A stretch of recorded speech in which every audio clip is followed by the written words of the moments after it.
কাদের ছত্রছায়া আপনি বোঝেন না? তারা এখন মা হারা এতিম বোঝেন না? ফোন দিলে পাওয়া যাচ্ছে না, বিভিন্ন জায়গায় পলায় রয়েছে। শেখ হাসিনা পালিয়ে গেছে, শেখ হাসিনা নাই, শেখ হাসিনা চলে গেছে, শেখ হাসিনা পালায় না।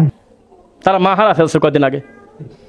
শেখ হাসিনাও পালাবে না, তার কর্মীরাও পালাবে। ব্যক্তিকে কিভাবে প্রতিষ্ঠিত করতেছিল সেটি হচ্ছে হযরত শেখ হাসিনা, তোমাকে অভিবাদন।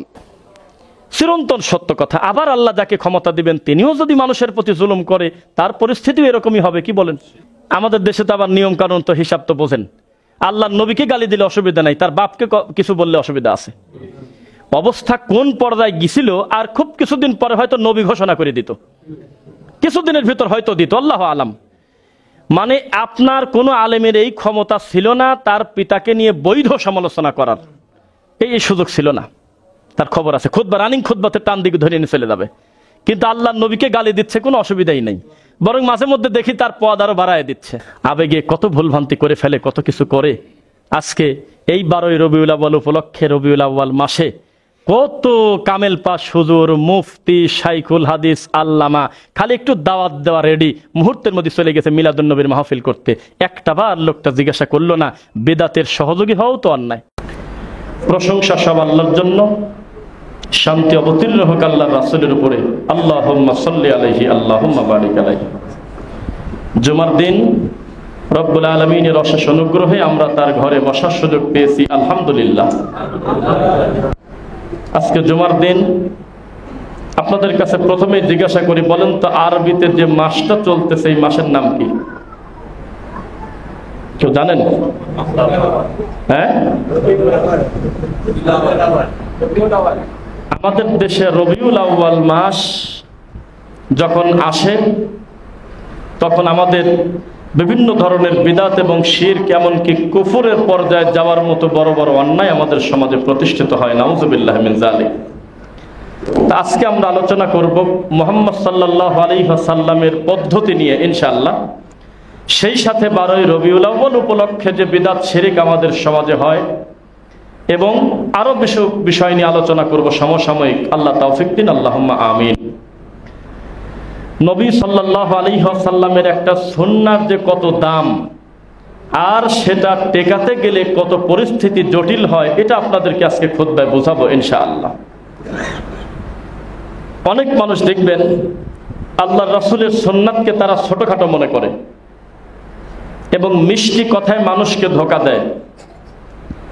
যারা অনেকেই বলে যে আপনারা উম্মতকে ভাগ করেন কেন, আমাদের ভিতরে ফরজ নিয়ে তো দ্বন্দ্ব নাই। কেউ তো বলে না যে ফজরের সালাত 3 রাকাত, কেউ বলে না মাগরিবের ফরজ 4 রাকাত, কেউ বলে না রমাদানের সিয়াম রাখা যাবে না। ফরজের বিষয় তো আমরা একমত আছি, তো সুন্নাত নিয়ে আপনারা বাড়াবাড়ি করেন কেন? আপনি তাকে বলে দেন আল্লাহর রাসূলের পদ্ধতিতে, আল্লাহর রাসূলের পদ্ধতিতে আল্লাহর কথা শোনাটা যেমন নিয়ম, আবার তার নিষেধ বেঁচে থাকাটাও হলো ফরজ। আপনাকে একটা কথাই বোঝাই, আল্লাহ বলেছেন সালাত আদায় করো।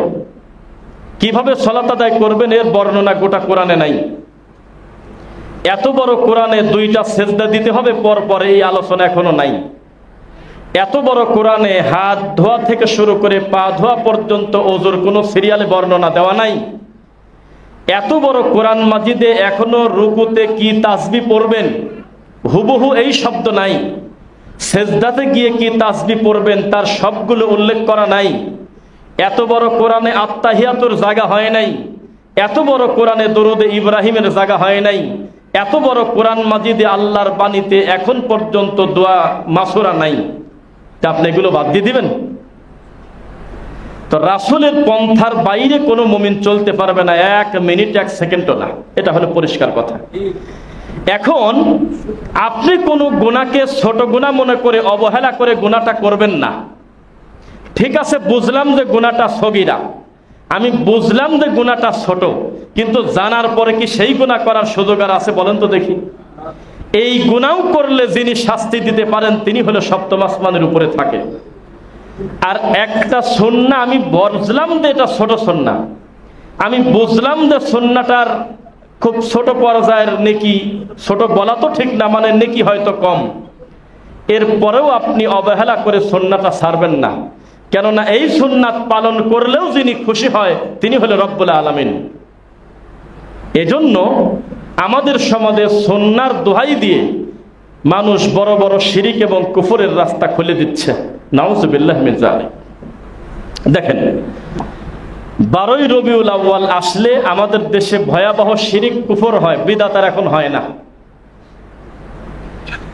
ওই চট্টগ্রামে দেখবেন পাকিস্তান থেকে কিছু রোগী ধরে নিয়ে আসছে, ইন্ডিয়া থেকে কিছু নিয়ে আসছে। এদেরকে গরু বললেও গরুকে অপমান করা হবে, তাদের গলায় মালা দেয়, দিয়ে তাদেরকে চট্টগ্রামের রাস্তায় শোডাউন হচ্ছে। ঢাকাতেও রাস্তা অবরোধ করে পিছন থেকে চিৎকার দিচ্ছে, ইয়া রাসূলুল্লাহ, নারায়ে গাউসিয়াত, বিভিন্ন শব্দ বলে বলে তাকে ডাকতেছে। আস্তাগফিরুল্লাহ। তা আমার একটা কথা, জন্মদিন যদি রসুলেরই হয় তো এই গরুর গলায় মালা কে? এ কোন যন্ত্রণা বলেন? মুহাম্মদুর রাসূলুল্লাহ সাল্লাল্লাহু আলাইহি ওয়াসাল্লামকে এই মাটির উপরে সবচাইতে বেশি ভালোবেসেছেন যিনি উম্মতে মুহাম্মাদের শ্রেষ্ঠ সন্তান, তিনি হলেন আবু বকর, তিনি হলেন ওমর, তিনি হলেন উসমান, তিনি হলেন আলী রাদিয়াল্লাহু আনহুম আলাইহিম আজমাইন। কেউ যদি বলে আমি আবু বকরের থেকে বেশি ভালোবাসি নবীকে, সে মিথ্যাবাদী, প্রতারক, ভণ্ড। কেননা নবী বলে গিয়েছেন, আমি নবীর পরে সবচাইতে ভালো মানুষ, সবচেয়ে ভালো সময় হইল আমার সাহাবী। মা আনা আলাইহি ওয়া আসহাবি, যারা আমি এবং আমার সাহাবীদেরকে অনুসরণ করে তারা জান্নাতে যাবে। সুবহানাল্লাহ, তারা সুপথপ্রাপ্ত হবে। সেই সাহাবীদের সময় তো বহু দূরের কথা, ইসলামের প্রথম 600 বছর পর্যন্ত ঈদে মিলাদুন নবী শব্দটাই নেই। কি একটা অবস্থা এখন আপনি বলেন। আল্লাহর নবীর মৃত্যুর প্রায় 550 বছর, 100 বছর, 200 বছর, 300 বছরের ভিতরে কারোর মাথায় এটা আসে নাই যে আমি একটা নতুন শব্দ ইবাদত বানাবো যার নাম হবে ঈদে মিলাদুন নবী। করেন না? প্রত্যেক নবীর ভিন্ন ভিন্ন কিছু সম্মাননা, কিছু বিষয় ছিল। এক একটা নবীকে আল্লাহ এক একভাবে সম্মানিত করেছেন। আমার নবী যখন মক্কা থেকে মদিনায় যায় তখন দেখে যে ইহুদিরা সিয়াম আছে। ইহুদিরা, আমার নবী সাল্লাল্লাহু আলাইহি ওয়াসাল্লাম যখন মক্কা থেকে মদিনাতে আসে তখন দেখে যে তারা বহু দিবস মানে, বহু শুভ লক্ষণ কুলক্ষণ মানে। যেমন হিন্দুদের ভিতরে বিবাহ হয়, তো বিবাহর আগে হলো কুল ঠিক করে। আগে ওই বাবার কাছে গিয়ে বলে যে দেখেন পাদ্রীর কাছে বা ঠাকুরের কাছে কোনো ভালো শুভ লক্ষণ আছে কিনা। তো তখন ঠাকুর বলতেছে আগামী মাসের 12 তারিখের আগে কোনো শুভ লক্ষণ নাই। নাউজুবিল্লাহ বললেন না? 12 তারিখের আগে বিয়ে দেওয়া যাচ্ছে না, শুভ লক্ষণ নাই। আর এই মুসলমান নামধারী কিছু আমাদের সমাজের মুশরিক আছে, তারা মুহররম মাসে ছেলে মেয়ে বিয়ে দেয় না। আপনি নিবেন প্রমাণ, আমি দিয়ে দিচ্ছি। জানেন কেউ? হ্যাঁ, মুহররম মাসে ছেলে মেয়ে বিয়ে দেয় না। কেন? কারণ মুহররম মাসে যেহেতু কারবালাতে হোসাইন শহীদ হয়েছে, এজন্য আর ছেলে মেয়ে বিয়ে দিও না, এটা শোকের মাস। আস্তাগফিরুল্লাহ, আস্তাগফিরুল্লাহ। মানুষ কত খারাপ! কালেমা পড়ার পরেও যে মানুষ মুশরিক তার প্রমাণ আল্লাহ কোরআনে বলতেছে, ওমা ইউমিনু আকসারুহুম বিল্লাহি ইল্লা ওয়া হুম মুশরিকুন। আমি আল্লাহ বলি না যে তারা ঈমান আনে নাই, তারা ঈমান আনছে, তারপরেও তারা মুশরিক অধিকাংশ। পরে লা ইলাহা ইল্লাল্লাহ পড়ে, জিকির করে, নামাজ পড়ে, যাকাত দেয়, কিন্তু ঈমান নাই, মুশরিক আছে। দেখেন, যেই লোকটা আমার রাসূলের মিলাদুন নবী করে, যেই লোকটা আমার নবীর জন্মদিন পালন করে, বেশিরভাগ ক্ষেত্রে তার নিজের মেয়ের জন্মদিন সে পালন করে না। ওই হুজুরকে যদি কেউ বলে যে আমার মেয়ের জন্মদিন পালন করতে হবে, উনি নিষেধ করে যে জন্মদিন পালন করা ঠিক না। আবার এই হুজুর আবার 12ই রবিউল আউয়ালের দিন জিলাপি খুরমা নিয়ে রাস্তায় বের হয়ে যাচ্ছে মিছিল করতে। আস্তাগফিরুল্লাহ। নবীর বংশ একজন সামনে দিয়ে দিচ্ছে। আমি যদি বলি যে যাদেরকে সামনে নিয়ে ওরা মিছিল করতেছে উনি অমুসলিম, কিয়ামত পর্যন্ত আপনার ক্ষমতা নাই তাকে মুসলমান প্রমাণ করা, পারবেন না, কোনোদিনও পারবেন না। অমুসলিম কেন বললাম? দেখেন, তারা শিরক কুফর করতেছে। তারা বলতেছে আমি হলো নবীর 12তম বংশ, 24তম বংশ, 18তম বংশ, এ কথা বলে নবীর সাথে ঠাট্টা করতেছে। নাউজুবিল্লাহ। আল্লাহর নবী কি বংশ প্রথা রেখে গেছে? কোন বর্ণ প্রথা রেখে গেছে? তার একটাই কথা ছিল, কালো সাদা থেকে উত্তম নয়, সাদা কালো থেকে উত্তম নয়, আরব অনারব থেকে উত্তম নয়, খাটো লম্বা থেকে উত্তম নয়, লম্বা খাটো থেকে উত্তম নয়। ইন্না আকরামাকুম ইনদাল্লাহি আতকাকুম, আল্লাহর কাছে ভালো সে তত যার তাকওয়া যত বেশি, যার পরহেজগারিতা বেশি সে লোক তত ভালো। বোঝা কি যাচ্ছে? কিন্তু আমাদের সমাজে কি করতেছে, নবীর 20তম বংশ 25তম বংশ খানকা খুলে বসে আছে। আর বাংলাদেশে কোনো ভালো মানুষ নাই, পাকিস্তান থেকে ধরে নিয়ে আসে এক গরু, সেই গরুর গলায় মালায় দিয়ে চিৎকার দিয়ে বলতেছে নারায়ে রিসালাত, কয় যে ইয়া রাসূলুল্লাহ, এই কথা বলতেছে। টাকের উপরে বিবাহের মঞ্চ সাজিয়েছে, চতুর্দিকে ফুলের মালা, মালা দিতে দিতে মালা দেওয়ার জায়গা বাবার গলায় আর নাই, বাবার মুখে দাড়ি পর্যন্ত নাই ভালো করে। বাবার সাথে যে পীর আসছে সেই পীরের প্যান্টটা টাকনোর নিচে আছে। কোন লজ্জার কথা আপনি বলেন? এটা হলে সেই দেশ, এদেশে ল্যাংটা পর্যন্ত অচল নাই, খালি ধর্মের নাম বলে দিলেই চলবে, অসুবিধা নেই। পরিস্থিতি কঠিন। আপনি বুঝবেন কিভাবে? কোনোদিন তো মুখামুখি পড়েন নাই, বিদাতি কত হিংস্র হয়, একজন শিরককারী লোকটা কত হিংস্র হয়।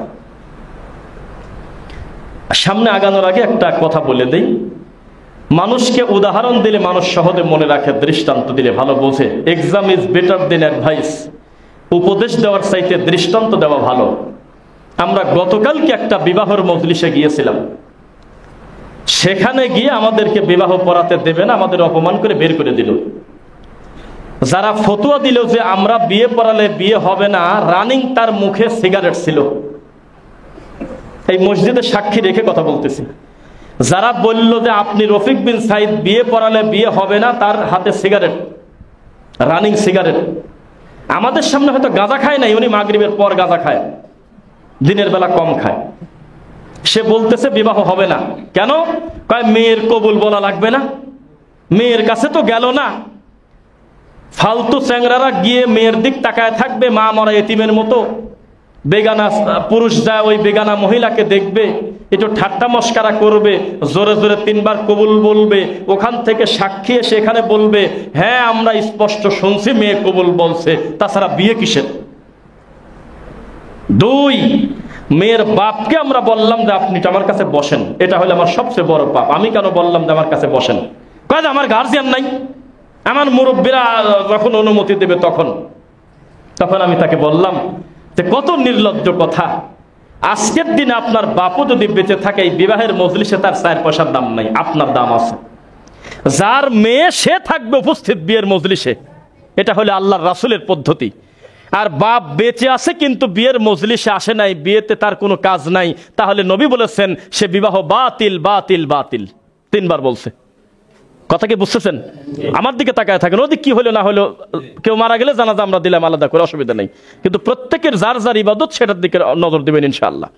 এই মসজিদে বহু লোক আসবে, পরে বসবে, এদিকে কাশবে, থাকবে, কিন্তু প্রত্যেকেই যদি আমরা ওই দিকে তাকাই তাহলে আমরা মূল কথা বুঝতে পারবো না। কি বলেন?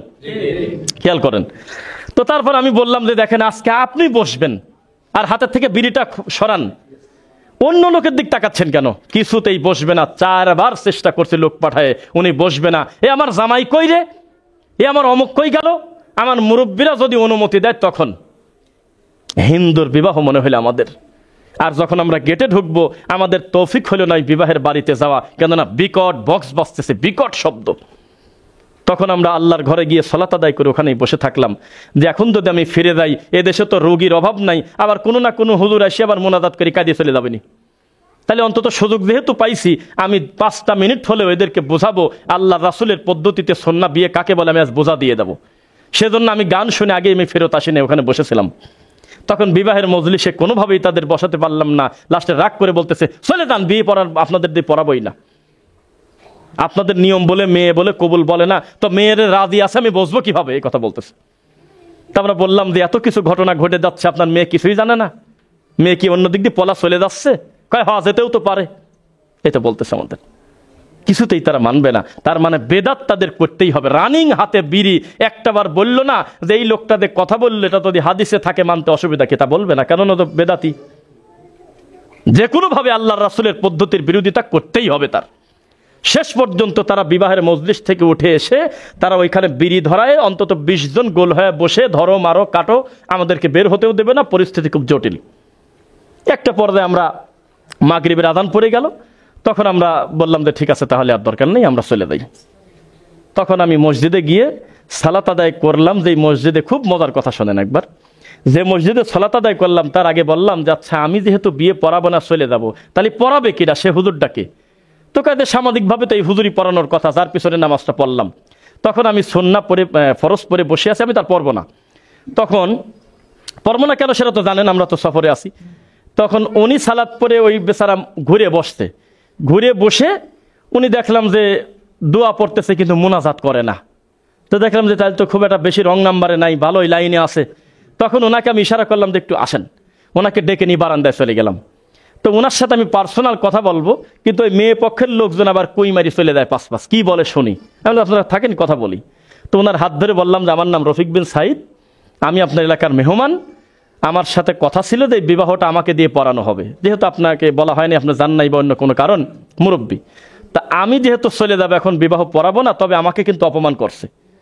তা আপনি যদি বিবাহ পড়াতে যান, তাহলে আমার অপরাধটা কি তাকে একটু বলবেন, এটা আমি আপনার কাছে দাবি রেখে একজন দায়ী হিসেবে। কোন অপরাধে আমি চলে গেলাম, এটা অন্তত তাদের মুখ দিয়ে বলে দিয়েন, যে বিয়ের মজলিসে মেয়ের কি কাম আছে একটু বলে দিয়েন। 2 নম্বর কথা, বিয়ের মজলিসে মেয়ের বাপ জীবিত আছে কিন্তু মেয়ের বাপ বসবে না, এটা কি ধরনের বিয়ে আপনার মুখ দিয়ে একটু বলে দিয়েন। আমি গেলাম, বলে মুসাফা করে চলে আসলাম। পরবর্তীতে আমরা ফটিক মার্কেট নামে একটা জায়গা, সেখানে একটা দোকানে আমরা কেবল বসছি। তখন আমাদের এক রিলেটিভ, এক ভাই, তখন আব্দুল মঈন ভাইয়ের জামাই সম্ভবত, উনি আসলেন। এসে বলতেছে যে আমি কেবলমাত্র বিয়ের মজলিস থেকে উঠে আসলাম। তো বললাম যে আপডেট ডেলিভারিটা কি হলো বলেন একটু, বিয়েটা কিভাবে? তো বলে যে ওই ইমাম যায় নাই, ওই ইমামও আহলে হাদিস, ওই ইমাম যায় নাই। ওরা আবার আগেই মিটায় রাখছিল এক প্রতিবন্ধী, এক ভণ্ডর, সেই পাগল যায় মোনাজাত করে হাওমাও করে কাঁদেছে। তারপরে মেয়ের কাছে যায়, সে উল্টা পাল্টা কত কিছু করে 6টা বেদাত শেষ করলো, তারপরে বিয়ে হয়েছে। তা কি বলবেন আপনি? বলেন, আপনি যে আমাদের গালি দেন যে আপনারা এত কঠোর কেন, তো কঠোর কি আমরা? আপনি বলেন, আল্লাহ নবীর সুন্নাহকে নিয়ে ব্যঙ্গ করতেছে, এটা কি কঠোর না? আমরা ওখানে সুযোগ পেলাম না, চলে আসলাম। আর আল্লাহকে বললাম, আল্লাহ আমরা দায় মুক্ত যে আমরা দাওয়াতটা পৌঁছাতে পারলাম। তারা মানল না, আমাদের তো কিছু করার নেই, আসলে যা ইচ্ছা করুক। তো সমাজের মানুষ এত হিংস্র। বুঝলাম কোরআন হাদিসে আছে, রাখো তো তোমার কোরআন হাদিস, আমার বাপ দাদা বোঝে না, এই তো কথা। হাদিস আমারে পড়া আছে, তখন হাতে বিড়ি, আল্লাহর কসম হাতে সিগারেট, রাখেন তো আপনার হাদিস কোরআন। এই কথা বললে কেউ মুমিন থাকে? এটা কি কোনো মুসলমানের কথা? তারপরে আরেকটা শব্দ খেয়াল করবেন, এত মানি চললি বাংলাদেশে থাকা যায় না। এইটা হলো বেদাতীদের একবারে শেষ দলিল, যে এত হিসাব করে চললি সৌদি চলে যাও।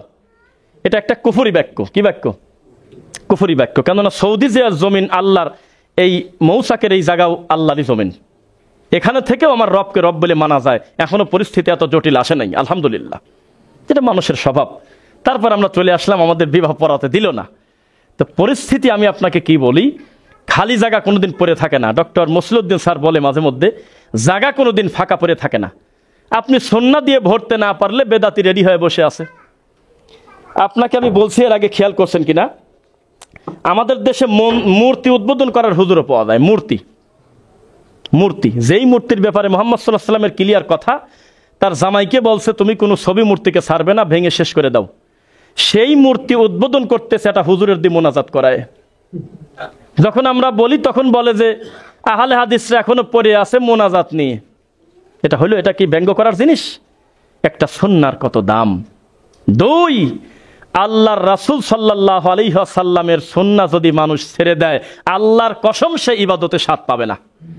কোনো দিন কোনো ইবাদতে তার মনে আত্মতৃপ্তি, শান্তি আসবে না যদি আমার নবীর সুন্নাহটা ছেড়ে দেয়। একটা লোক আমাকে বলতেছে যে আমিন হলো ছোটখাটো ব্যাপার। তা আমি বললাম যে অবশ্যই, জোরে আমিন না বললে নামাজ হবে না, এরকম কথা আমাদের আহলে হাদিসের কোনোদিন কেউ বলে নাই। বলছে ফজিলতের ব্যাপার, ব্যাস। এটার কারণে কোনো লোকের নামাজ হবে না এমন কটু কথা আমরা বলছি কোনোদিন? তারপর বলতেছে তাহলে তো এটা তো গেলই, রফলা দেয়নি, এটা একটা ছোটখাটো ব্যাপার। তো বললাম যে এটাও আমরা বলি, এটা করলে 10টা নেকি আমার আল্লাহর কাছে আছে, না করলে নামাজ হইল না, এটা আমরা বলি নেই। আচ্ছা, কয় তাহলে তো ঠিকই আছে। তারপর বলতেছে যে ওই রুকু থেকে এক টানে উঠে পড়া, সেজদা থেকে এক টানে উঠে পড়া, এটা কোনো অসুবিধা নাই, এটা তার ফরজ না। তো বললাম যে হ্যাঁ, কেউ কেউ মত দিয়েছে, তবে নবী সাল্লাল্লাহু আলাইহি ওয়াসাল্লামের বিশুদ্ধ সুন্নাহ, তার সরাসরি মুখের কথা, 2 সেজদার মাঝখানে বসা যেমন, আবার সেজদা শেষ করে একটারে না উঠে একটু বসে তারপরে ওঠা। আচ্ছা যাই হোক, এটাও তো ছোটখাটো। তারপরে বলতেছে যে ওই কি বলে, রুকুতে যাওয়ার সময় রফল আদাইন রুকু থেকে উঠে, এগুলি খুবই ছোটোখাটো। তখন আমি বললাম, দেখেন, একটা নামাজের এত কিছু যদি আপনি ছোটোখাটো বলে ছেড়ে দেন, সেই নামাজের কোনো জাত থাকে না। এটা তো মশারির 3 আল খুলে দেওয়ার মতো, মুখের পর আসি মশারি পরে আছে। কোনো সুন্নাই ছাড়বেন না, যখন প্রমাণ হয়ে গেল সুন্নাহ, তখন ছাড়ার দরকারটা কি? যদি এই সুন্নাহটা আপনি পালন করেন, এটা আরেক ভাইকে খাটো করা হচ্ছে না। আরে 2 জন ব্যক্তির মাঝখানের ফাঁকা জায়গা পূরণ করলে কি এমন ক্ষতি, কতটুক টাইম লাগে? এইটুক কাজ করার কারণে বানাল্লাহু লাহু বাইতান ফিল জান্নাহ, আল্লাহ জান্নাতে তার জন্য ঘর তৈরি করে। তাহলে আপনি এইটাকে ছোটখাটো বলে আপনি ব্যঙ্গ করতেছেন কেন? ব্যাপারটা কি? যখন প্রমাণ হয়েছে তখন আমলটা করেন, আর যদি নাই করেন তাহলে যারা করে তাদের কিনে আর ব্যঙ্গ করবেন না। বোঝা যাচ্ছে? এবার আপনাদের বলি, যদি আমি শব্দটা বারবার বলতেছি, কেউ কষ্ট নেবেন না। যে যা তা বলতে কি লজ্জা আছে? একজন কবর পূজারী যদি বলতে পারে যে আমি শাহজালাল কেবলার লোক, থাক বন্ধ করে দেন। একজন ল্যাংটা বাবার লোক যদি বলতে পারে গর্ব করে যে আমি ল্যাংটার লোক, একটা মাছ ভান্ডারী যদি অহংকার করে বলতে পারে যে মরার সময় কালেমার দরকার নাই, জোরে জোরে ঢোল বাজায় কবরে দিয়ে দাও, তাও যদি সে গর্ববোধ করে, তা আমি কোরআন সুন্নাহ মানি, আহলে হাদিস বলতে কি আমার লজ্জা আছে? আমি আপনাকে একটা কথা বলি, সারা পৃথিবীতে আপনি আহলে হাদিসদের কোনো আলেমের 3 তালা গম্বুজওয়ালা কবর দেখান তো আমাকে। আমি আপনাকে বোঝাচ্ছি যে দৃশ্যমান যেটা দেখা যায় ভালো মন্দ, সেটা আপনারা বিরোধিতা কেন করেন? বাংলাদেশে যত মাজার আছে, যত কবর পূজা আছে, শিরক আছে, প্রকাশ্যে মুসলমানকে অমুসলিম বানাচ্ছে, যত কারখানা মোট হানাফি মাযহাবের নাম দিয়ে চালাচ্ছে না? অথচ ইমাম আবু হানিফা রাহিমাহুল্লাহকে এই কাম শিখে দিয়ে গেছে। এই মানুষটা, সম্মানী লোকটার নাম বেইজ্জত করে আজকে সমাজে চলতেছে। একটা খুশির খবর, আমি শিওর না, দেওয়ানবাগীর মন্দির নাকি ভেঙে দিচ্ছে শুনলাম, আল্লাহ জানে সত্য মিথ্যা, তবে ফেসবুকে দেখলাম। আমি দেওয়ানবাগীর কি বলছি বলেন তো? এটা কি মাজার বলা যাবে? এটা তো আরবি শব্দ, যেখানে জিয়ারত করা হয়। এই ভালো শব্দটা ওখানে দেওয়া যাচ্ছে না। দেওয়ানবাগীর মন্দির, এটা এখন রানিং, এই মুহূর্তে ভাঙা হচ্ছে বলে আমরা একটু আগে দেখলাম ভিডিওতে। তারপরেও আল্লাহ জানে সত্য মিথ্যা, তা আমরা শিওর জানি না, তবে আমরা দেখলাম। দেখছেন না? দেখলাম। যদি ভাঙে তা আলহামদুলিল্লাহ কি অন্তর থেকে আসবে না আপনার? আলহামদুলিল্লাহ আগেই বলি, আল্লাহ কবুল করো। এই সমস্ত শিরকের আকরা, কুফরির আকরা যাতে উঠে যায়। 2, এই বাংলাদেশের প্রভাবটা কত কঠিন দেখেন আপনারা। এটা জায়গার নাম হলো নোয়াখালীতে, আমরা একটা জুমার, এটা হলো ফেনীতে, আমরা একটা জুমার খুতবা দিতে গিয়েছিলাম, সম্ভবত ফেনী। একটা ইউনিয়ন পরিষদের পাশে একটা টিনের ঘর, ফাঁকা মাঠে দেখবেন খুতবা। সেখানে আমরা জুমার খুতবা দিয়ে যে বাড়িতে খেতে গেছি, যা দেখি যে সেই বাড়িতে একটা মাজার। তাই বললাম যে আপনাদের বাড়িতে মাজার, কার মাজার? উনি আহলে হাদিস, ঠিক আছে, বুঝলাম যে আপনারা পরিবর্তন হয়েছেন, কিন্তু আপনার নিজের বাড়ির উঠানে মাজার, একের ঠিক মূল গেটের সামনে এত বড় মাজার, এটা কার? আপনার দাদার? তো উনি যা জবাব দিয়েছে তাই বলি, কয়েকদিন নিচে কি বিড়াল, কুকুর, গরু কিছু আছে তা আমি শিওর জানি না। আমার দাদা মরে দেওয়ার আগে আমার বাপের ওসিয়ত করে গেছে, বেটা যেভাবে পারো এই জঞ্জাল সরাই দিও। আমি বাঁচে থাকতে পারলাম না। যখনই খাটি হাতে করে একটা পিটানি দিতে যায়, মাজারটা ভাঙিয়ে দেবো, সঙ্গে সঙ্গে অন্য জেলার কবর পূজারীরা মিছিল নিবার এখন কি জ্বালা।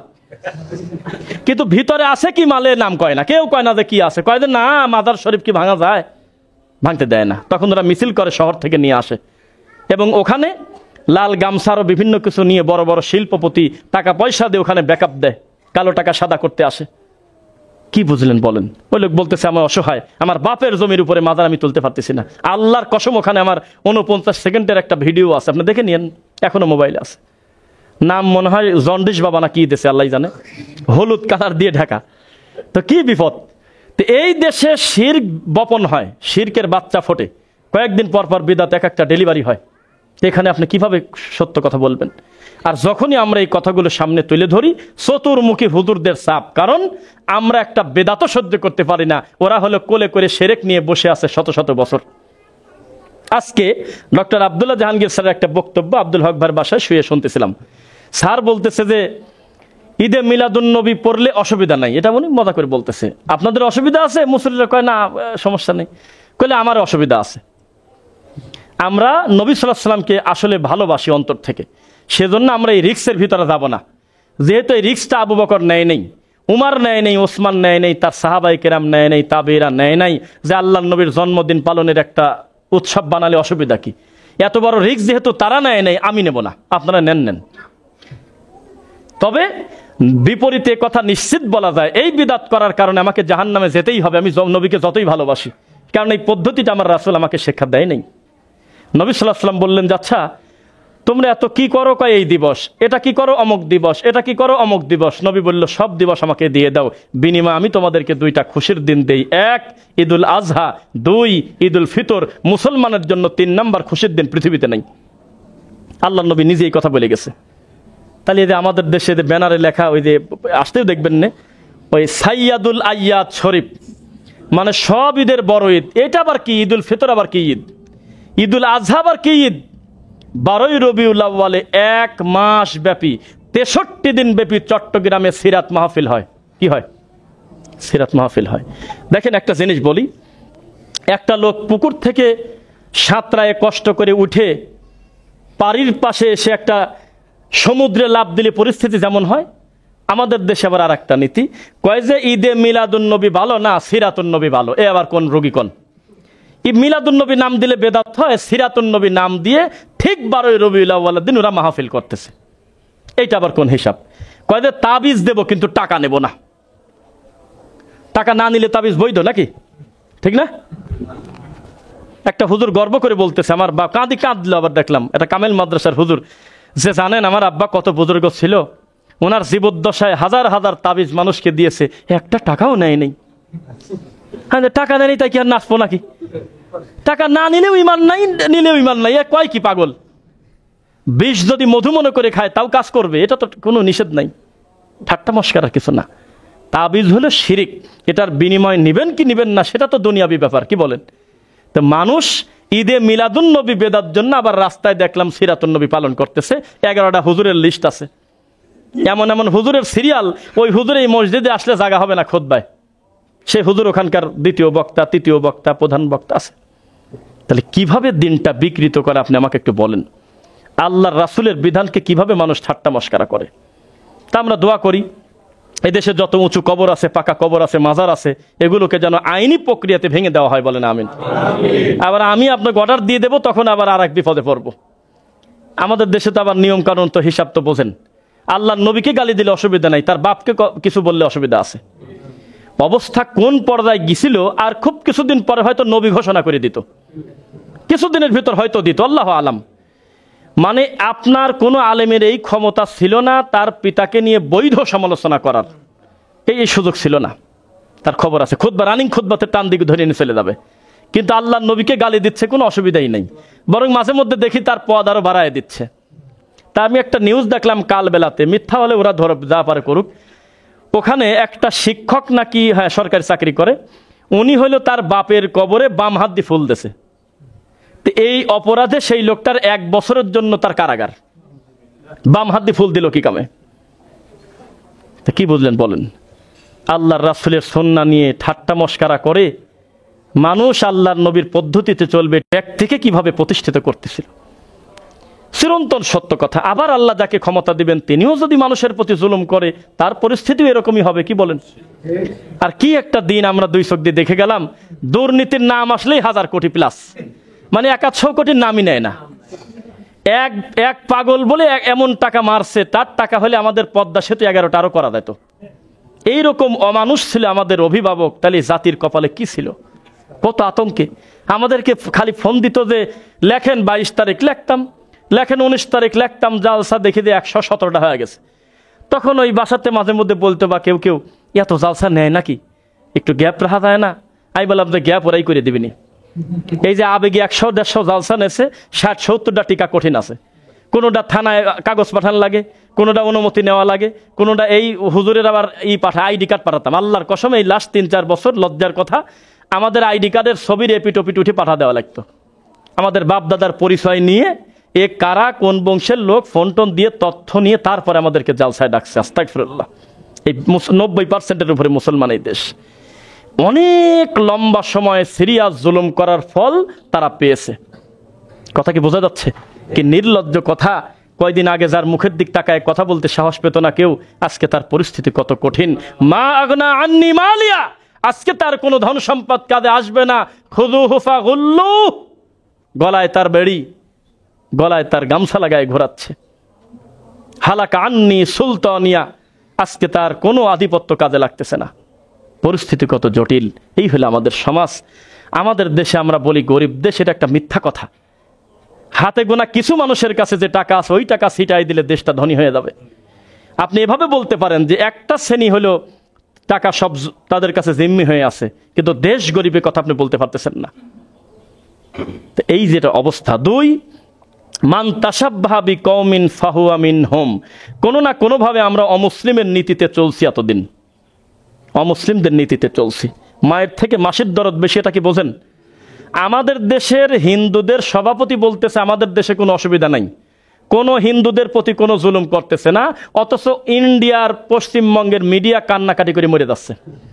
কোন জায়গার সেই 10 বছর আগের ফুটেজ নিয়ে এসে অভিনয় করায় করায় দেখাচ্ছে, এই দেখো বাংলাদেশে ওরা সংখ্যালঘুদের ধরে নিয়ে যাচ্ছে, মারতেছে, কাটতেছে, পোড়ায় দিচ্ছে। কত খারাপ। তো মিডিয়া একটা মিথ্যা যদি 100 বার ছড়ায়, সেটা সত্য হয়ে যায়, মানুষ মনে করে হতে পারে। তা আমাদের দেশটা হলে এইরকম পরিস্থিতিতে ছিল, সেটা ধর্মীয় জাহিলিয়াত বলেন আর সামাজিক জাহিলিয়াত বলেন, এটা লম্বা সময় ছিল। এখন আবার সময় আসতেছে। তবে ঘুরে ফিরে আপনাকে আমি সেই কথা বলি, অনেক খুশির খবর যে আমরা এই জুলুম থেকে মুক্তি পাইছি, আলহামদুলিল্লাহ। 2 নাম্বার বড় বিপদ সংকেত আপনার জন্য, যত বেশি আমাদের দেশের টুপিওয়ালাদের হাতে এই দেশের অবস্থা যাবে, তত বেশি মূলধারার আলেমরা বিপদে পড়বে। আবেগ বাদ দিয়ে দেন।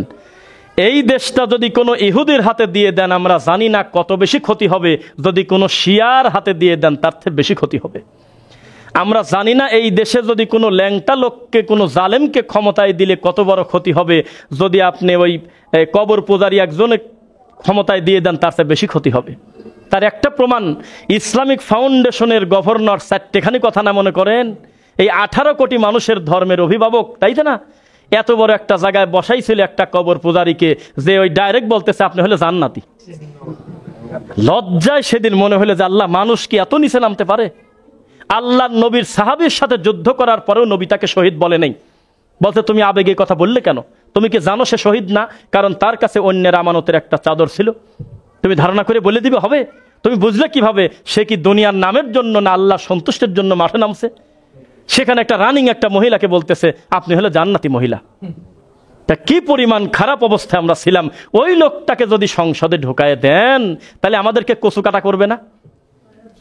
জালসা কিসের? নামাজি বন্ধ করে দেবে। এবার আপনার ওই মুনাই আব্বার কাছে যদি দেশ ছেড়ে দেন, সে আবার আর এক বিপদ। সে আবার ডাইরেক্ট বলতেছে আমরা বলে 300 কোটি টাকা পাই আর আমিন আমিন বলি মসজিদে দেয়, প্রতি আমিনের 300 টাকা, এটা উনি বলছে। তো এই সব লোককে যদি দেশের প্রধান করে দেন, এর থেকে ল্যাংটা লোকই ভালো। একটা হিন্দু অন্যায় করলে হিন্দুর কর্ম 2 চোখ দিয়ে দেখা যায় যে উনি তো দুশ্মনী করবেই, তার রক্তে মিশে আছে হলে আমাদের সাথে দুশ্মনী করা। একটা খ্রিস্টান আমার নবীকে গালি দিলে আমাদের এত কষ্ট লাগবে না, কারণ সে আমাদের ধর্মের লোক না, ও তো গালি দেবেই, না দিলে তার ধর্ম টিকে কিভাবে? কিন্তু মুসলমান হয়ে যখন আল্লাহর নবীর সুন্নাহকে ব্যঙ্গ করে, আল্লাহর রাসূলের নীতি আদর্শকে ঠাট্টা করে, আল্লাহর দিন নিয়ে মস্কারা করে, তখন এই কষ্টের আর শেষ থাকে না। এতদিন শুনেছেন মানুষ মানুষের প্রতি জুলুম করলেই জালেম হয়, তাই শোনেন নাই? আজকে শোনেন আরেকটা কথা আছে, ওয়ামান আযলামু মিম্মান ইফতারা আলাল্লাহি কাযিবা। তার থেকে বড় জালেম পৃথিবীতে নাই যে আল্লাহর উপরে জুলুম করে। কত বড় কথা, আল্লাহর উপর জুলুম। আল্লাহ বলতেছে আমি হলে আরশ আযীমের উপরে, সবচাইতে উপরে, আমার কোনো জায়গায় তুমি নির্দিষ্ট সীমাবদ্ধ করো না, আমি তোমার মতন, আমি হলো খালেক। আর হুজুর বলতেছে আল্লাহ নাই কোন জায়গা, সব জায়গায় কলবের ভিতরে আছে। তো এটা কি আল্লাহর প্রতি মিথ্যারোপ করা হলো না? আল্লাহ বলতেছে গায়েবের খবর জানাটা হলে আমি রবের কাজ, এটা কোনো মাখলুকের কাজ না। এটা আমার একক সত্য মালিকানা, যে আমি একটু পরে কি হবে জানবো, আরো 1000 বছর পর কি হবে আমি জানবো, এটা আমার নিজস্ব কাজ। কিন্তু আমাদের দেশের লোকরা বলতেছে না, আমার নবী হলো গায়েবের মালিক। নাউজুবিল্লাহ। কোনো জবাবদিহিতা নাই। আপনাদেরকে যদি এর আগে বলছে, আবার বলি, খুব ঠান্ডা মাথায় শোনেন, আজকের কথাগুলো উপকার হবে বলে আমি আশাবাদী। এই দেশে ভণ্ড হুজুররা কি পরিমাণ ধর্মের ক্ষতি করছে একটা প্রমাণ দেই। শাইখ আহমদুল্লাহর নাম শুনেছেন?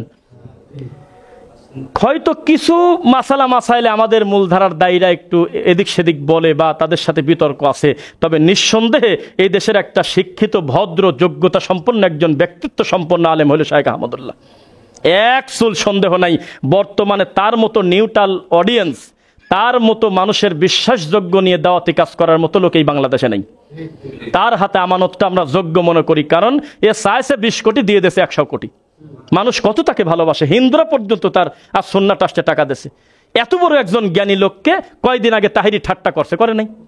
গাছে উঠে লিচু খাচ্ছে আর বলতেছে তাহিরি আহমদুল্লাহ লিচু খাবে। আপনি কি বলছেন জানি না, সেদিন রাত্রে শুয়ে পড়ে আমি বলছিলাম আল্লাহ এই জালেমের জন্য হেদায়েত না তুমি ধ্বংস করে দাও আল্লাহ। এ কার ব্যাপারে কি বলতেছে মুখ দিয়ে? একটা মাসালার ব্যাপার কেন্দ্র করে শেখ আহমদুল্লাহর বিরুদ্ধে এই তাহিরি একে 4টেখানি ডিস্টার্ব করছে, এখানে ওখানে মামলা দেবো, এখানে ওখানে ঘুরবো, কত দৌড়াদৌড়ি করছে। আমাদের শেখ আকরামুজ্জামান বিন আব্দুল সালাম মাদানী হাফিজাহুল্লাহ ভুলের জন্য ক্ষমা পর্যন্ত চাইল, লাইভ এসে পর্যন্ত বলল আমি মানুষ, আমার ভুল হয়ে গেছে আমার শব্দ চয়নে। এরপরেও 23টা মামলা দিয়েছে এই জুকার তার লোকজন দিয়ে। কাদের ছত্র ছায় আপনি বোঝেন না?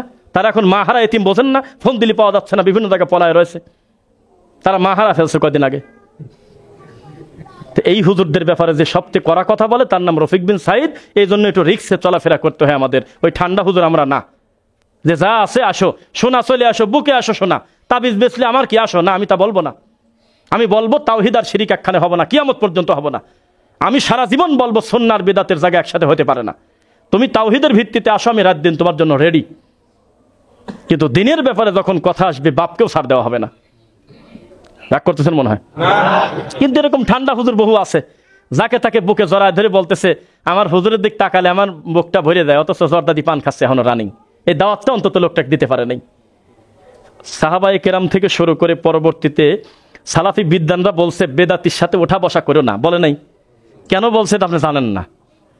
আপনি মনে করছেন যে ওরা 3 বেদাতি, এক রুমে আমি ভাড়া দেবো, এক রুমে ভাড়া থাকি আমি ওদের ভালো বানা দেবো, এই কথা বলে বেশি মিশতে গেছেন। কয়দিন পর ওদের প্রতি মানবিক এমন দুর্বলতা হয়ে গেছে আপনি চাইলে আর তার মুখের উপর ভুল ধরতে পারতেছেন না। এই জন্য ইমাম আবু হানিফাকে বলছিল যে আপনি প্রধান বিচারপতির পদ নেন, উনি বলছে যে মাফও চাই দোয়াও চাই, আমি এই রিক্সে যাব না, আমি এই রিক্সে যাব না। শেখ আহমদুল্লাহকে প্রথম প্রস্তাব দিয়েছে আপনি ধর্ম মন্ত্রণালয়ের দায়িত্ব নেন, উনি নেন নাই। উনি বোঝে না, উনি বোঝে না, মাথায় কিছু নাই ওনার, উনি বোঝে না যে এত বড় সম্মানের পদ নিলে কি হয়, তার না নিলে কি হয়, সে বোঝে না। সে জানে যে আমি যদি এই দায়িত্ব নেই, এই জাতি আমাকে 15 দিন পর ওই দায়িত্ব যখন আর একজনকে দেওয়া হবে তখন আমার চেয়ে বড় খারাপ হুজুর এই দুনিয়ায় নাই, তারা তাই বলবে। এটা মানুষের স্বভাব।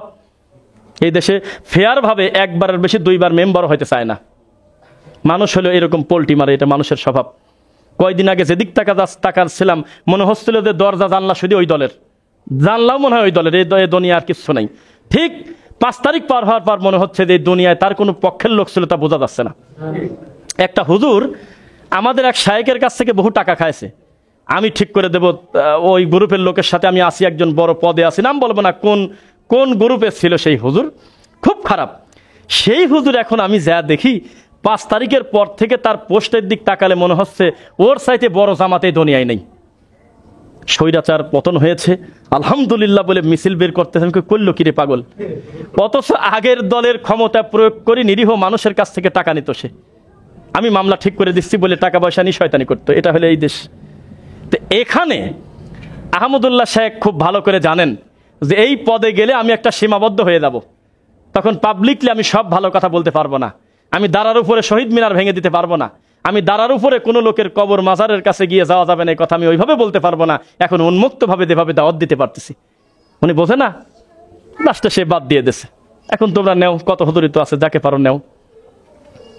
এখন মন্দিরও পাহারা দিবিনি, অসুবিধা নেই, কত হুজুর আছে মন্দির পাহারা দিচ্ছে। আর মন্দির পাহারা দেওয়ার পর কমেন্টে লিখতেছে একেই তো বলে আলেম, একেই তো বলে ইসলাম, মন্দির পাহারা দিচ্ছে। আরে গরু, ওই মন্দির পাহারা দেওয়া তো দূরের কথা, আমাকে যদি বলা হয় যে মন্দিরের গেটে 2 মিনিট দাঁড়ায় থাকো, আমি রফিক বিন সাইদ আমি ওখান থেকে মরিয়ে যাবো, তাও আমি 2 মিনিট দাঁড়াবো না। কেন? কারণ ওখানে আমার আল্লাহর সাথে রানিং শিরক চলতেছে, যে কোনো সময় গজব আসলে আমি সহ শেষ। তবে মৃত্যু পর্যন্ত আমি চাইবো না যে আমার কোনো মুসলমান যাতে ওই মন্দির ভেঙে দেয়, কেউ গালিগালাজ করে, তাদেরকে কটাক্ষ করে, তাদেরকে জুলুম করে, এটা আমি চাবো না। কেন? কারণ ইসলামী শরীয়ত বলতেছে তুমি যদি তাদেরকে গালিগালাজ করো, তোমার যুক্তি আছে যে কারে নারকেল দেয় কারে, আরে মাটির পুতুলের কাছে পেয়ারা দেয়, এটা কি খায় নাকি? তুমি বুঝলাম, মানলাম, কিন্তু ও যে তোমার আল্লাহকে গালি দেবে তখন কি করবে? তো একটা হলো তাদের মন্দির যাতে কেউ বাধা না দেয়, এইটার হিসাব আলাদা। তাদের ইবাদত বন্দেগী যা আছে তারা যাতে স্বাধীনভাবে করতে পারে, এইটা মানে কি আর হুজুর মানুষ যা মন্দিরে বসে থাকবে? এটা কোন নীতি? এটা আবেগী হুজুর চলতেছে, বিশাল বড় হুজুর। এইবার তো একটু রাগ করবেন না মনে হয়, এতক্ষণ তো ভালোই বলতেছিলাম, নাম বলবো না। আবেগ কাকে বলে আর বাস্তবতা কাকে বলে একটু দেখে যান। আল্লাহর নবী কোনো অসুস্থ ব্যক্তিকে জীবনে দেখতে যায় নাই নাকি? তো সুন্নাহ পদ্ধতি নাই না? তো একটা ভিডিওতে দেখলাম, আমি আশা করবো আপনারা কেউ নাম বলবেন না, কারণ তার অন্য ভালো গুণ অনেক বেশি আছে, যার কারণে এইটা তার নাম বলা উচিত হবে না। দেখলাম যে একটা বড় দায়িত্বশীল একজন আলেম আরো কিছু দিন ধর্ম জানা মানুষকে নিয়ে একটা অসুস্থ ব্যক্তি শুয়ে আছে, তার পাশে মোনাজাত করে কাঁদতেছে। এই বিষয়ে আহলে হাদিসরা যখন বিরোধিতা করে তখন ওই লোকজন নিচে লেহে, দেশ এত কিছু হয়ে গেল, তোমরা পড়ে আসা হইলো এই মোনাজাত নিয়ে। বেদাতির একটা কুস্বভাব, তারা মূল পয়েন্টে থাকে না, বলতেছেন এক কথা আর এক জায়গা চলে গেছে। আমাকে একটা লোক ফোন দিয়ে গালিগালাজ করতেছে এই সেই বিভিন্ন একটা ব্যাপারে, খুব বলতে বলতে সে একবার নাম নেয় ডক্টর মুজাফফর বিন মহসিনের, আবার নাম নেয় শেখ আব্দুর রাজাক বিন ইউসুফের। আমি বললাম যে ওনাদের নাম্বার লাগবে, আমার থেকে নেন। তো উনাদের গালি আমার কাছে দিচ্ছেন কি কামে? তারা তো জীবিত মানুষ, তাদের কাছে বসার সুযোগ আছে। আমার কথার দায়িত্ব আমি নেব, আমার ভুল হলে আমাকে বলেন। আপনি আমাদের অন্য আরো 5 জন শায়েখ নাম নিয়ে গালিচ্ছেন কেন? তার মানে আপনি এখন কথা বলতেছেন, তবে এই শব্দ হচ্ছে শয়তানের মুখ দিয়ে। শয়তানের এটাই পরিচয়। আপনি যে বিষয় বলবেন সে বিষয়ে এসে থাকবে না। ব্রাহ্মণবাড়িয়া ওয়াজ করতেছি, ওয়াজের পরে এটা নাস্তিক মার্কা লোকই আল্লাহ জানে এই বড় বড় জায়গায় থাকে। এই লোক আমার মানুষের মধ্যে আমাকে অপমান করতেছে যে মানুষ চাঁদে চলে যাচ্ছে আর উনি পরে আছে টাকনুর নিচে কাপড় পরবো না উপরে কাপড় পরবো, এটা বলতেছে। মুখে দাঁড়িয়ে নাই, বিড়ি টনে অবশ্যই এটা শিওর। এই লোক আমাকে বলতেছে যে ওই মানুষ চাঁদে চলে যায় অমুসলিমরা, আর মুসলমান আমরা মারামারি করতেছি, টাকনুর নিচে পরবো না উপরে কাপড় পরবো। তখন আমি একটু সুযোগ পেয়ে বললাম যে এক মাখলুক আর এক মাখলুকের কাছে গেলে এটা কোনো আশ্চর্য হওয়ার কিছু নেই। আমরা তো খালেকের কাছে দেওয়ার জন্য টাকনুর উপরে কাপড় পরি, বোঝেন নাই কথা? চাঁদে চলে গেলে তাতে কি এটা কি আছে তাই বলেন? চাঁদে গেল নাকি কোথায় কি গেল সেটা আমি জানি নাকি, কিন্তু টাকনুর উপরে কাপড় যদি আমি না পরি, আমার নবী বলেছে মা আসফালা মিনাল কাবাইনি মিনাল ইসারি ফাফিন্নার, তাহলে তার জাহান্নামে দেওয়া লাগবে টাকনু ঢেকে কাপড় পরার কারণে। কিন্তু চাঁদে যদি তোমরা না যাও তাহলে বিপদ আছে এরকম কোনো কথা? তো চাঁদে গেলে আমি কি করবো? তো মানুষ আবেগে চলে, এটা আপনাকে মানতে হবে। এই মানুষ, বেশিরভাগ মানুষ আবেগে চলে। ইয়াত্তাবিউনা ইল্লা যন্না ওয়া ইনহুম ইল্লা ইয়াখরুসুন। আর আগের টুক বলি, আগের টুক হলো আপনার ওয়া ইন তুতি আকসারা মান ফিল আরদি ইউদিল্লুকা আন সাবিলিল্লাহ। আল্লাহ নবীকে আল্লাহ বলতেছে অধিকাংশ লোক কি বলে সেটা যদি আপনি মেনে চলতে যান, তারা আপনাকে মূল রাস্তা থেকে উল্টা দিকে নিয়ে যাবে, গোমরা করে দেবে। আজকে যদি আল্লাহর ওহীর বাইরে চলার মতো কোনো সুযোগ থাকতো, মানুষ দলে দলে আরো বেশি বিচ্ছিন্ন হয়ে এমনি যে অবস্থা, তাহলে কি হতো আপনি বলেন? সেজন্য একজনকে অনুসরণ করতে হবে, সেটা হলো ওহীর কথা। হে নবী, আপনি ওহীর কথা শুনবেন, বাদ বাকি সমাজের লোক কেউ বলবে ডানে যাও, কেউ বলবে বামে যাও, কেউ বলবে এদিক যাও, কেউ বলবে ওদিক যাও। পরিস্থিতি খুব খারাপ। আল্লাহ মাফ করুক, খারাপ জিনিস দিয়ে উদাহরণ দেওয়া লাগে না। কেউ যদি দাবা খেলে, তাস খেলে, কি পাপ এটা তো বোঝেন, বড় পাপ না? তো আমি এমনিটা বোঝানোর জন্য বলতেছি, স্বীকার করে নিচ্ছি লুডু খেলা, দাবা খেলা, ক্যারাম বোর্ড খেলা মহাপাপ, বড় পাপ। কিন্তু আমি দেখছি একটা জিনিস, একটা ছেলে ক্যারাম খেলতেছে, তো সাইড থেকে কেউ কয় যে এই ব্যাস মারো, কেউ কয় অমক করো, কেউ কয় ডানে মারো বামে মারো। ছেলেটা বিরক্ত হয়ে বলতেছে আপনি খেলেন। তখন উনি বলতেছে আমি খেলির ফলে কি তোমাকে বলি? তার মানে ও পারে না, কিন্তু ডিরেকশন দিতে পারে। তা আমাদের সমাজের চিত্র এইরকম। আপনি ঘুরে ফিরে যেখানেই যান, বেদাতের রক্তে মিশে আছে আল্লাহ নবীর সুন্নাহর বিরোধিতা, সে কোনো না কোনো ভাবে করবেই। সব ভালো, লাস্টে কি কয় জানেন? আস্তে আস্তে কথা বলতে হয়। এত কঠোর হলে মানুষ কিভাবে মানবে? তাহলে আমি কানে হাত দিয়ে হু হু করে কাঁদি আর সুদের বিরুদ্ধে ওয়াজ করি, এটা মানুষ শুনবে? আমি মিষ্টি করে হাসবো আর বলবো মন্দিরে যাও না, মাজারে যাও না, গেলে কিন্তু শিরক হবে, এই বললে মানুষ শোনে? তাকে সিরিয়াস ভাবে বলতে হবে। টয়লেটের পোকার থেকে খারাপ হলেও মাজারের খাদেম, যার নেতৃত্বে মুসলমান অমুসলিম হয়। আপনি এমনি বলবেন আর সে মেনে নিবে, এত সস্তা কথা নাকি? ঠান্ডা কথায় সবসময় হবে না। আল্লাহ নবী সাল্লাল্লাহু আলাইহি সাল্লাম তিনি ডান দিক থেকে অনুমতি পাইছেন যে ডান দিক থেকে সব ভালো কাজ শুরু করতে হয়। তিনি নিজে কোনোদিন বাম দিক থেকে দেওয়ার সুযোগ পায় নাই। শরীয়তের কাছে তিনি নিজেও জিম্মি, এই কথাই আমি বললাম। আবার বলতেছি, শরীয়তের কাছে তার নিজেরও হাত পা বাঁধা। আমার নবী নিজেও কোনোদিন ডাইন পা টয়লেটে দিতে পারেন না, এই অনুমতি তার নাই, বাম পাই দিতে হবে। আমার নবী নিজেও নিজের বাড়িতে নিজে সালাম না দিয়ে ঢুকতে পারে না, এটা তার নীতি। আল্লাহর কথা তাই মানতে সে বাধ্য। আমার নবী নিজে এক শ্বাসে পানি তিনি খান নাই, 3 শ্বাসে খাইছেন। আমার নবী শ্বাস ভিতরে ফেলেন নাই, এটা হলো নবীর নীতি। আপনি কে আর আমি কে? এই জন্য আল্লাহ রাসূলের পদ্ধতিতে আমরা চলতে পারি। আল্লাহ তৌফিক দিক, বলুন আমিন। পরিস্থিতি যত জটিল হোক, মনে রাখবেন যে আহলে হাদিসের কোনো বন্ধু নাই মুহাম্মদ সাল্লাল্লাহু আলাইহি ওয়াসাল্লাম ছাড়া। ক্লিয়ার কথা। কোরআন সুন্নাহ যারা বাস্তবতায় দুনিয়াতে মানে, তাদের কোনো বন্ধু নাই, কথা শেষ। এই দেশটা যদি একটা টুপিওয়ালার হাতে দিয়ে দিতেন, সে টুপিওয়ালা কে? ও যদি চরমনাই হয়, তাহলে ও মরা পর্যন্ত তার ধারণা থাকবে মুরিদের সংখ্যা বাড়ানো যায় কিভাবে। বোঝেন না, আমি বিরোধিতা করতেছি না। এই দেশটা যদি আট্রসির হাতে ছেড়ে দেন, আমি যাদের নাম নিচ্ছি তাদের মুরিদের সংখ্যা কিন্তু 2-4 জন না। তাদের সম্মেলনে যে পরিমাণ বাস যায়, ওই পরিমাণ মানুষ, এক একটা বাস সমান একটা মানুষ হলেই মসজিদে জায়গা দেওয়া যাবে না। বড় বড় ব্যাপার। এই সমস্ত মানুষদের হাতে যদি দেশ ছেড়ে দেন, তারা মনে করবে মরা বাপের খাটের কাছে গিয়ে খাট পূজা করতে হবে। এক একটা লোকের মানহাজ এক একটা ধরনের, প্রত্যেকেই সাবেদে সেই ধরনের। তবে আহলুল হাদিসরা বলে স্পেসিফিক আমরা কোনো ব্যক্তির বিরোধিতা করব না, কাউকে তেল মারি জান্নাতেও ঢোকাবো না। আমরা সবার পক্ষে আছি, তবে যদি কেউ সুন্নাহর বিরুদ্ধে বেদাত করে, শিরক করে, কুফরি করে, আমরা সেটার বিরুদ্ধে বলবই। সে যে হোক, ধর্মের নাম নিয়ে আসুক আর ধর্ম ছাড়া আসুক। কথা কি বুঝতেছেন? মানুষ আবেগে কত ভুলভ্রান্তি করে ফেলে, কত কিছু করে। আজকে এই 12ই রবিউল আউয়াল উপলক্ষে, রবিউল আউয়াল মাসে কত কামেল পাশ হুজুর, মুফতি, শাইখুল হাদিস, আল্লামা খালি একটু দাওয়াত দেওয়া রেডি, মুহূর্তের মধ্যে চলে গেছে মিলাদুন নবীর মাহফিল করতে। একটা বার লোকটা জিজ্ঞাসা করলো না, বেদাতের সহযোগী হও তো অন্যায়, আমি যাব না। মানুষের ইমানের দুর্বলতা। আর একটা জিনিস দেখাই, আমাদের এই দেশে অধিকাংশ মসজিদের, এখন জানি না পরিস্থিতি কেমন হয়েছে, অধিকাংশ মসজিদে সুদখোর, ঘুষখোর ছিল হলে মসজিদের সভাপতি, সেক্রেটারি। কিন্তু ইমাম কিছু বলতে পারে নাই, ইমাম কিছু বলতে পারে নাই, মসজিদের মুসল্লিও কিছু বলতে পারে নাই। প্রতিবাদ করলে কাজ হয়, জানেন? প্রতিবাদ করলে কাজ হয়। বাসের ভিতরে 2 জনের মারামারি লাগছে, হেল্পার আর হলো বাস ভাড়া দিয়ে দিচ্ছে একজন, মানে যাত্রী আর হেল্পারের মধ্যে মারামারি লাগলো মিরপুর ভেরিবাদের ওখানে। আমরা একদম পিছনে, আমরা চাইলে সামনে আসতে পারতেছি না। মুহূর্তের ভিতরে একজনের ঠোঁট কেটে উল্টা একেবারে দাঁত ফেলা দিয়েছে, 4-5টা রক্তাক্ত হয়ে গেল। একটা লোক উঠে বলল না, 2 জনকে টান দিয়ে ধরে, দেখ বসো, সুযোগ নেই। আমরা একদম পিছনে, অন্তত আমাদের সামনে 15-20 জন দাঁড়ায় আছে, যাত্রী নিচ্ছে। বেরিবাদ রাস্তা দিয়ে আমরা যাচ্ছি, এটার নাম হলো কলা গাছ, তার চাইতে খারাপ। এত জড় বস্তু আমরা, আমাদের কোনো প্রতিবাদ নেই।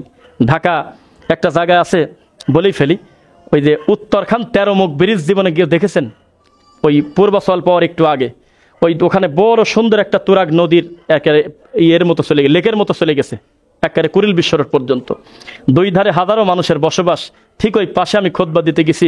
খুতবার একটা পর্যায়ে বললাম যে আমার খুব খারাপ লাগতেছে বলতে, তবে আমার সামনে যারা আপনারা আছেন, তারা 99 জন হলো জড় বস্তু। আমি কোনো মানুষের সামনে খুতবা দিচ্ছি না।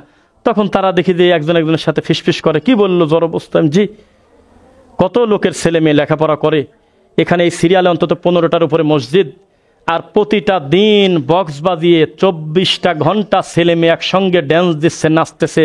এই ভিতর দিয়ে একটা লোক বলল না, 20টা লোক বাড়াও তো দেখি। কোনোদিন আপনারা বললেন না। 10টা লাঠি হাতে করে দিয়ে একটা যদি মন মতো পিটায় দিতেন, তাহলে ও প্রচার করে দিত, বাকি নৌকা এরিয়ায় ঢুকতো না। অথচ এই নামাজ রানিং আমরা খুতবা দিচ্ছি, এখন এই পাশে গান বাজতেছে, তাহলে আপনি মুসলিম, আপনি জড়বস্তু না তো কি? মাথাটা নিচের দিকে তাকা, খুতবা শুনতেছে। প্রতিবাদ নাই, আপনি কাজ করবেন কিভাবে? প্রতিবাদ নাই। আমাদের কথা শুনবে কারা? এই পরিবেশ তো করে দিতে হবে। এই হলো অবস্থা। তো আমরা আশা করি আল্লাহর ঘরে যারা দায়িত্বে থাকবে, তারা যেন আল্লাহকে ভয় করে, এই সুযোগ আমরা চাই, বলেন ইনশাআল্লাহ। কি যে খারাপ পরিস্থিতি ছিল, ইমাম খুতবা দিয়েছে, সভাপতির মন মতো হয় নাই, রানিং খুতবা থেকে তাকে বাদ দিয়ে দিয়েছে। 1 খুতবার পরেই শেষ চাকরি, জানেন আপনারা? হয়েছে। একটা জায়গায় মাহফিলে গেছি, আমরা বক্তব্য দেওয়ার আগেই কমিটি একেবারে মা বাপের ওয়াজ করেন হুজুর, জান্নাত জাহান্নামের ওয়াজ করেন হুজুর, প্রতিবেশীর ওয়াজ করেন হুজুর, মানে শিরকে হাত দিয়েন না। কথা বুঝতেছেন? সুদের ব্যাপারে বক্তব্য দিয়েন না, এটা অন্যভাবে বলতেছে। এইভাবে আলেম ওলামা জিম্মি ছিল। হাজারো আলেমের চোখের পানির বিনিময়ে একটা পর্যায়ে আমাদের দেশটা এসেছে, এটা আমরা স্বীকার করি। ঢালাওভাবে আমরা কোন আলেম ওলামার বিরোধী না, তবে যারা কবরে সেজদা দেয় তাদের বিরুদ্ধে, তারা মানুষ না, তারা মুসলিম না। যারা প্রকাশ্যে মানুষকে মুশরিক বানায়, তাদেরকে আমরা মানুষ মনে করি না। কথা বোঝা যাচ্ছে? এদেরকে আল্লাহ ধ্বংস করে মূলধারার ইসলামটা যেন আমাদের দেশে প্রতিষ্ঠিত হয়, আল্লাহুম্মা আমিন। সেই সাথে আমরা সর্বদা চাইব একটু পড়াশোনা করতে। কি করতে? একটু পড়াশোনা করে দিনটা বুঝতে। পড়াশোনা যখন আপনি করবেন তখন আপনি বিবেককে আর ফাঁকি দিতে পারবেন না। যদি বলেন যে বেদাতি হুজুররা কি পড়ে না, পড়ে, পাশ করার জন্য পড়ে। একটা হুজুর আমাদের একজন বড় আলেমকে জিজ্ঞাসা করলো, আপনি তো সারা জীবন বেদাতি মাদ্রাসায় পড়ছেন, তাহলে আপনি আহলে হাদিস হলেন কিভাবে? তিনি বলতেছে, দেখেন, আমি বেদাতি মাদ্রাসায় লেখাপড়া করছিলাম পাশ করার জন্য, পরবর্তীতে ওই একই কিতাব পড়াশোনা করছি যে আসলে এর ভিতরে আছেটা কি, তখন আমি একাই আহলে হাদিস হয়ে গেছি। চলতেছে। তো বেদাতিও কিন্তু বলে ইয়্যাকা না'বুদু ওয়া ইয়্যাকা নাস্তাইন, হে আল্লাহ তোমারই ইবাদত করি, তোমার কাছে সাহায্য চাই। আবার সালাম ফেরায় বাবার দরবারে চলে যায়। উনি বুঝতে পারেন না যে বললোটা কি আর চাচ্ছেটা কি। বোঝা যাচ্ছে? ইহদিনাস সিরাতাল মুস্তাকিম চাচ্ছে হলো একটা রাস্তা, যার নাম হলো সঠিক রাস্তা, সোজা রাস্তা। কিন্তু সালাম ফেরায় বলতেছে আমি হলো চিশতিয়া তরিকার লোক, আমি হলো নকশাবন্দি তরিকার লোক। এই তো চলতেছে। মৌলানা মামুনুল হক সাহেব একটা বজ্রকণ্ঠে একটা বক্তব্য দিয়েছিলেন যে কোরআন হাদিসের বাইরে যত মাজার আছে ভেঙে গড়িয়ে দাও, বলছিল না? কিন্তু তার লাইনটা আমি একটু খাটো করে দেই, যে কোনো মাজার ভেঙে গড়িয়ে দাও। এবার কোরআন হাদিসের আবার কি আছে এখানে? বোঝেন নাই? এখানে তো ইসলামী মদ নাই, ইসলামী গাঁজা বলে কিছু আছে? মাজার মানেই সেটা রাখার জিনিসটা, সেটা ভেঙে ফেলার জিনিস। সমাজে অনেক বিচ্ছিন্ন খারাপ ঘটনা ঘটেছে, আবেগে ভুলভ্রান্তিতে মানুষ অনেক অন্যায় করে ফেলেছে, কিন্তু যে মূর্তিগুলো ভাঙা হয়েছে এ ব্যাপারে আমি ব্যক্তিগতভাবে চরম খুশি, আলহামদুলিল্লাহ, চরম খুশি হয়েছে। যাক, এই মানুষ পূজা থেকে আল্লাহ মুক্তি দিয়েছে আমাদের। একটা মূর্তি রাখা যাবে না, মনে থাকবে। তবে কেন জানি আলেমুল আমার মনে হয় একটু সাহস হয়ে গেছে, আমরাও কথা বলতে পারি নাই। এখন সুযোগ থাকলে আমি বলতাম, খুব কড়াভাবে বলতাম যে এই মূর্তি রেখে তো আপনি আপনার বাপকে চাচাকে আরো বেজ্জিত করলেন। আচ্ছা আচ্ছা আচ্ছা, থাক, মাইকের অসুবিধা নেই।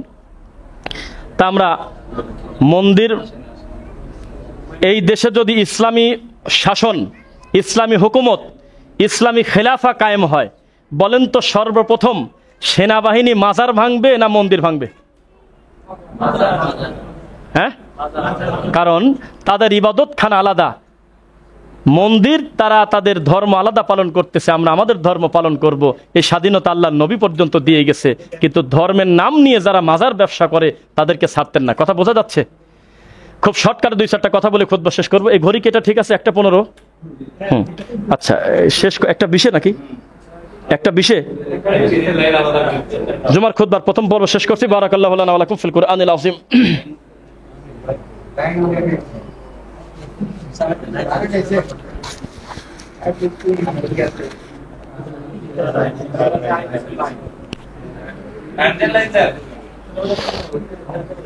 আলহামদুলিল্লাহ, ফাইন্না খায়রুল হাদিসি কিতাবুল্লাহ ওয়া খায়রুল হুদা হুদা মুহাম্মদ সাল্লাল্লাহু আলাইহি ওয়াসাল্লাম ওয়া শাররুল উমুরি মুহদাসাতুহা কুল্লা মুহদাসাতিন বিদআ ওয়া কুল্লা বিদআতিন দালালা ওয়া কুল্লা দালালাতিন ফিন্নার। রব্বিরহামহুমা কামা রব্বায়ানি সগীরা, রব্বিরহামহুমা কামা রব্বায়ানি সগীরা। রব্বানা আতিনা ফিদ দুনিয়া হাসানা ওয়া ফিল আখিরাতি হাসানা ওয়া কিনা আযাবান নার। রব্বানা ইগফির লানা ওয়া লি ইখওয়ানিনা আল্লাযীনা সাবাকুনা বিল ঈমান ওয়া লা তাজআল ফি কুলুবিনা গিল্লাল লিল লাযীনা আমানু রব্বানা ইন্নাকা রাউফুর রহিম। আলহামদুলিল্লাহ। প্রধান উপদেষ্টা ধর্ম মন্ত্রণালয়ে যিনি আছেন, তার একটা বক্তব্য দেখলাম। তিনি বলতেছেন যে মক্কা মদিনাতে সব মসজিদে আমাদের মা বোনদের সালাতের ব্যবস্থা আছে, এটা তিনি বলছেন। কিন্তু শেষের দিকে এসে বলতেছে যে পরবর্তীতে কেউ কেউ উলামায়ে কেরাম বলেছেন বা এই সেই বাংলাদেশে নাই। এটা একভাবে তিনি সারতে চাইলেন আর কি। তবে বাংলাদেশ আর সৌদি আরবের জন্য আলাদা কোনো সৃষ্টিকর্তা নাই, একটাই আল্লাহ। কি বলেন? আমাদের রব একজনই। সেজন্য আমরা বলি যে আমাদের মসজিদগুলো আজকে মা বোনদেরকে একটু সালাতের জায়গা না করে দেওয়ার কারণে তারা বঞ্চিত হচ্ছে। তারা আপনাকে আসামি করতে পারে যে আমাদের স্বামীরা তো আপনাদের মাধ্যমে দিন ধর্ম জানতো, আমরা মা বোনরা কার মাধ্যমে শিখবো জানবো। স্বামী যত বড়ই হুজুর হোক না কেন, স্ত্রী তার কাছ থেকে খুব একটাই নেয় না বা সুযোগ সুবিধা খুব একটা ওইভাবে শিক্ষা করা যায় না। এই জন্য বাপ বিশাল একজন ইংলিশ টিচার, কিন্তু নিজের ছেলেকে পড়তে দিয়েছে আর একটা মাস্টারের কাছে। নিজের ছেলে নিজে পড়ান যায় না, এরকম একটা ব্যাপার। তারা যদি সপ্তাহে একটা দিন এসে আমাদের খুতবাগুলো শুনতো, কত অজানা জিনিস জানতে পারতো, তাই না? কত জিনিস জানতে পারতো। আমরা দোয়া করি আল্লাহ আমাদের যারা প্রতিনিধি আছেন তাদের মাধ্যমে যেন দিনের সঠিক ইসলামটা মানুষের কাছে পৌঁছে। সারাটা জীবন মনে রাখবেন, কেউ কিন্তু বসে নাই, কেউ বসে নাই, কেউ বসে নাই একজন আরেকজনের ঘাড়ের উপরে কাঁঠাল ভেঙে খাওয়ার জন্যই এই সমাজে এত কিছু চলতেছে। মেয়ের জন্মদিন পালন করে না, ছেলের জন্মদিন পালন করে না, আর আমার নবীর জন্মদিন পালন করতেছে এই সমাজের মানুষ, তাহলে কত খারাপ। তারা মিছিল বের করে রাস্তা অবরোধ করে ফেলতেছে। দোয়া করেন দেওয়ানবাগ, কুতুববাগ, রাজারবাগ সব মন্দির যেন ভেঙে দেয়, বলেন আমিন। সব মন্দির যেন গোড়ায় মাটির সাথে মিশিয়ে দেওয়া হয়। আমাদের ইসলামে কোনো বৈষম্য নাই। আবার বৈষম্য বিরোধী আন্দোলন চাই, যেই বৈষম্য বিরোধী আন্দোলনের দাবি থাকবে মানুষে মানুষে কোনো ভেদাভেদ থাকবে না। বাপ মরে গেছে 3 তালা কবর, ছেলে মরে গেছে মাটির খবর নাই, কোন হিসাব এটা? শরীয়ত আমাদেরকে এই ধরনের কোনো নোংরামি করতে বলে নাই যে কারোর কবরকে তুমি গম্বুজ বানিয়ে সেখানে সেজদা দাও, আবার কারোর কবরের অস্তিত্ব থাকবে না, এটা হতে পারে না। সবার এক নীতিতে দাফন হবে, এক নীতিতে তাদের চলাফেরা হবে, আল্লাহর কাছে পুরস্কার পাবে সেটা ভিন্ন কথা। দুনিয়ার নিয়মে আমরা রাজা বাদশাকে যেমন কবর দেব, আমরা একজন মুসি মেথড ডোম চামারও যদি মরে যায়, ও যদি মুসলিম হয়, আমরা একই নিয়মে কবর দেব ইনশাআল্লাহ। বোঝা যাচ্ছে? বৈষম্য বিরোধী আন্দোলন আবার হতে হবে। সেই আন্দোলনের দাবি থাকবে দেশে শিরক থাকবে না, দেশে কুফর থাকবে না। রাসূলের সুন্নাহ নিয়ে যারা ব্যঙ্গ করে 24 ঘন্টার ভিতরে তাদের বিচারের আওতায় আনতে হবে ইনশাআল্লাহ, ইনশাআল্লাহ। জাতীয় মসজিদে এটা বলে শেষ করি, জাতীয় মসজিদে খুতবার ব্যাপারে কথা হচ্ছে না। আগে যে খতিব ছিল সে তো সরকারি হুজুর, সে হুজুরের ফোন দিলেই হুজুর ফতোয়া হালালকে হারাম বানা দিত কিছু টাকা পালে। সেই হুজুর এখন পলাতক, হুজুরের খুঁজে পাওয়া যাচ্ছে না। কয়দিন আগে এই হুজুর বলতেছে আমাদের এখন সময় এসেছে, আহলে হাদিস নামক একটা নতুন দল আসছে, তাদেরকে দমন করা। আস্তাগফিরুল্লাহ। দেখেছেন আপনারা? পরে আমরা হঠাৎ করে ফেসবুকে দেখি ওই হুজুর পলাতক, হুজুর নাই। পরে আরেকটা হুজুর আনছে, সেও এরকম রোগী। পরে তার ব্যাপারে যখন কথা উঠলো তখন বলতেছে না, ওনাকে আমরা স্থায়ী নিয়োগ দেই নাই, আমরা অফিসিয়াল ভাবে নিয়োগ যেটা বলে সেটা এখনো দেই নাই। তখন কবর পূজারীরা বলতেছে আমাদের হুজুর নেন। এক এক গ্রুপের লোক এক এক ভাবে চায়। আমরা আহলে হাদিসরা চাচ্ছি ডক্টর মনজুরুল্লাহি স্যার হোক, কি ডক্টর জাকারিয়া স্যার হোক, কি ডক্টর শহীদুল্লাহ খান মাদানী হোক, কি আপনারা শেখ আব্দুর রাজ্জাক বিন ইউসুফ হোক, ডক্টর রাসূলুল গালিব স্যার হোক, ডক্টর আবু বকর জাকারিয়া স্যার হোক, কেউ না কেউ হোক। এটা আমরা অনেকেই বারবার চাচ্ছিলাম না। তা আমি আপনাকে একটা দাবি জানিয়েছি গত পূর্বাচলে, গত কয়েকদিন আগে প্রোগ্রামে 3 তারিখে আমি বলেছি, কবর পূজারি ঠান্ডা সুন্নি হোক আর গরম সুন্নি হোক একটা নেন, দেওবন্দি থেকে একটা নেন। আর সাধারণ নাগরিক হিসেবে যদি দাবি থাকে মাইজ ভান্ডার, দাবি থাকে রশি, দাবি থাকে ল্যাংটার, যারাই যে দল নিয়ে আসে দাবি করতেছে, তাদের ভিতর থেকে একজন প্রয়োজনে নেন। তাহলে কয়জন হলো? মাসে জুমা কয়টা? কোনোটা 5টা, কোন বেশিরভাগ 4টা, তাই না? এই একটা খুতবা দেওয়ার জন্য আহলে হাদিসের যে কোনো একজন মূলধারার আলেমকে নেন, সুযোগ আপনারা দিয়ে দেন। এই কামটা যদি আপনারা করেন তাহলে এই জাতি বুঝবে ইসলামের মূল সৌন্দর্য কাকে বলে। তবে আরেকটা উপকার হতে পারে, সেটা হলো ডানে বামে সালাম ফেরানোর পর বাইতুল মুকাররমে 10টা মরে গেছে, এইটা বোঝা যেতে পারে। বোঝেন নাই কথা? সালাম ফেরানোর পরে দেখা গেল যে হুজুর বা মুসল্লি মারামারি করে 10টা মার্ডার করে ফেলছে, হতে পারে যে আমার জিলাপি কই যাবে, আমার আপনার তাবিজ কই যাবে, আমার মরা খাওয়া কই যাবে, আমার সবই তো হুজুর তুলে দিল। হুজুরদের যারা লাগছে তারা তো সবাই টুপিওয়ালা।